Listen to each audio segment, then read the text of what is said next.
One way you can help a friend is actually by helping them find a safe support person. These people are going to be the people that don't have connections to the abuser.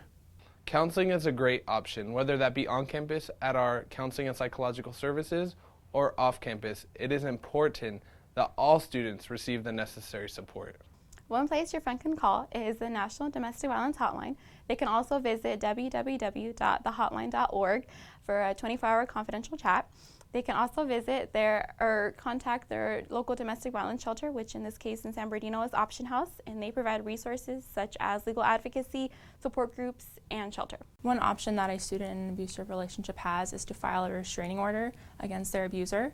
And restraining orders are completely free in the cases of domestic violence, and they can get help filing these restraining orders through their campus advocate, through university police, or through a domestic violence agency. And what a restraining order does is it helps ensure that their abuser cannot contact or go near the survivor. One resource that students, faculty, and staff have is the campus advocate. The advocate is a person who's able to listen, believe, and support the survivor and do that in a safe and confidential space.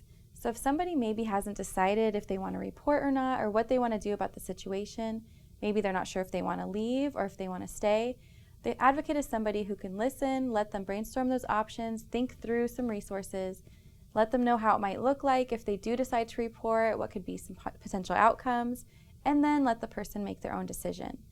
The advocate can also go with the survivor if they do decide to report to the police. They can go with them to Title IX, they can go with them to court, and just provide that emotional support so that they're not alone in these processes.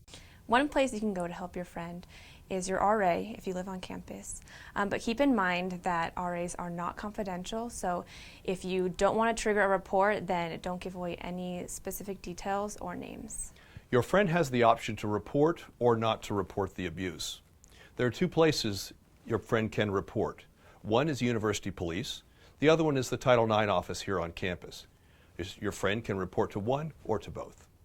So an option a survivor has is to stay with a friend or a family member, but to keep in mind with whoever they stay with that their better doesn't know who they're with. If the survivor is facing hardship because of the abuse, sometimes, for example, people's safety might be compromised. Maybe their privacy or security, or maybe their schoolwork is suffering, or their housing accommodations needed. Then that's where an advocate can also step in and help. Help them to develop a safety plan. For example, perhaps you want to develop a coded language so that they can tell you whether they're in trouble or safe. What about how they use social media? Are they using social media in ways that it's easy to predict where they are?